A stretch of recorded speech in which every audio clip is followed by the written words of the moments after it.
This is DCrowell for Money Matters, coming back to you for the second half of the show. I'm running through the major components of the tax bill so that you can sort of embed them in your head. The next important one, and one that affects folks in this area, is that the maximum real estate interest deduction, this is the deduction on primary and secondary homes, not on investment property, but on primary and secondary homes. The interest that you pay on mortgages of up to $750,000, it's stated as for new home purchases up to $750,000. It's a bit unclear. It formally, in the past, it has been up to $1 million of mortgage money plus $100,000 of home equity line money. It's now stated to be a limit on the deductibility of interest up to the purchase of a $750,000 home. When the details are known, I believe that that's going to be similar to the past. It's going to be up to $750,000 of mortgage money. It's a 25% decrease in that deduction. That standard home interest deduction has been one of the mainstays of the housing market for a very long time. It was one of the mechanisms in the 50s, 60s, 70s, 80s that led to the growth in home ownership and in the value of home ownership. It's one of the things that makes owning a home preferential to renting. In other words, the government's giving us an incentive to own a home and to borrow money on the home by giving us a deduction of the interest. That's now being reduced. Student loan deductions, interest on student loans, that for a little while in the House of Representatives was going to be taken away. It was not taken away, so there's no worry there. Student loan payments, student loan interest is still deductible. No change. Graduate student loan deductions, still the same. The 529 plans, the ability to place money in a tax deferred and tax deductible account for education has now expanded. 529 plans now expand to private schools, kindergarten through 12, in addition to higher education. So, and actually includes preschool expenses as well. So that's one that you very much want to look at as a place to put safe money. 529 plans. Emily, when she comes back, will be able to tell you all about that, and I think she should probably devote a show to it. The next very important one, you heard it knocked around for a little while, that the deduction that allows classroom teachers to deduct up to $250 of expenses for things that they buy for their classroom. That was a very unpopular component that was in the House bill. Lord only knows why they tried to take away that deduction in the first place. Hugely unpopular. No change. Teachers will still be able to take that deduction. The Senate, in reconciliation, the Senate won out, and no change.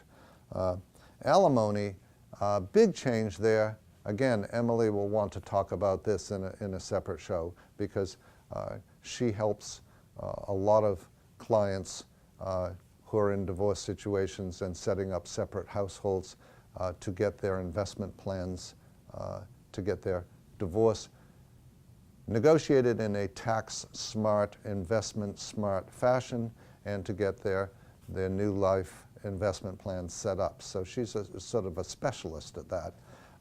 Well, there's a big change there. Alimony no longer there's no taxes on alimony received. But however, it will no longer be deductible for the person paying. Right now, it's deductible for the person paying. So it's completely reversed. If you're paying alimony, it's coming straight out of your hide. You get no deduction. If you're receiving alimony, it's exempt from tax. The exact reverse of before. That involves another whole show, because that's a big change. The biggest changes in the tax bill, accounting for close to 80% of all of the tax revenue that in the future will not be paid.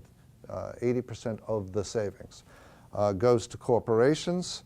The tax rate for corporations is getting cut from 35% to 21%.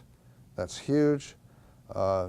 There's another huge deduction that will affect many of you who are listening today, and that is on any pass-through corporation, any pass-through entity.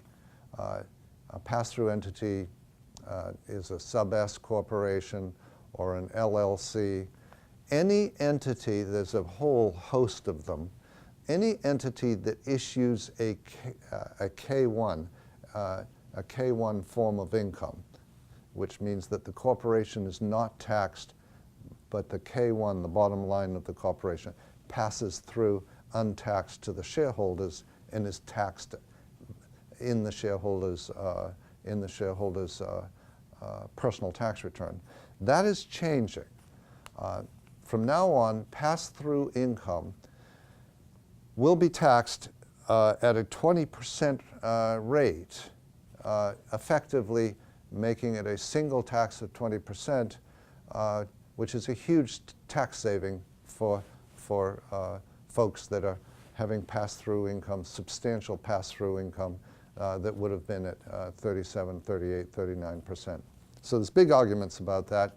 Does a fellow like me, who's paying 37% now, immediately create a little corporation around myself, a little sub-S corporation, and start taking my income as K1 pass-through, thus paying 20% tax, thus saving 50% of my taxes?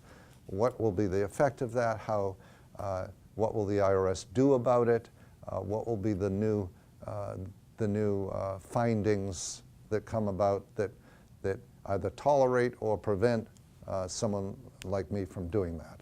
So these are all very, very interesting topics. This will mean this is one of the big components of the tax bill. The individual health care mandate is another huge change. The individual health care mandate will be dropped in the beginning of 2019. It's stipulated with the passage of this tax bill, and it stipulates that it will be dropped in 2019. The individual health care mandate is the piece of Obamacare which requires everybody to have insurance. It's particularly aimed at young people and the healthy. The reason that there's a mandate is, and what the mandate is simply that you're fined if you don't pay, if you don't join. Now that's always been something that's made Republicans very upset. Democrats have always held that it's necessary in order to have a healthy insurance pool. You can't have an insurance pool with only sick people in it. You've got to have lots and lots and lots of healthy people in the insurance pool to make the numbers work. The health insurance industry has always agreed, absolutely, we need the healthy young people in the pool. That mandate, which requires a penalty if you don't join, is being wiped out by this tax law effective January of 19. We don't know yet. This is subject for another whole show or another whole 2 shows. Within the next month or 2, we will know how much of a ruckus this is going to cause in the existing insurance markets as insurers adjust to this fact. The suspicion is that rates of insurance are going to go up significantly because of it. So, like I promised, very detailed, somewhat boring, but very useful information. Have a Merry Christmas, and we'll be coming to you in a week. Bye-bye for now.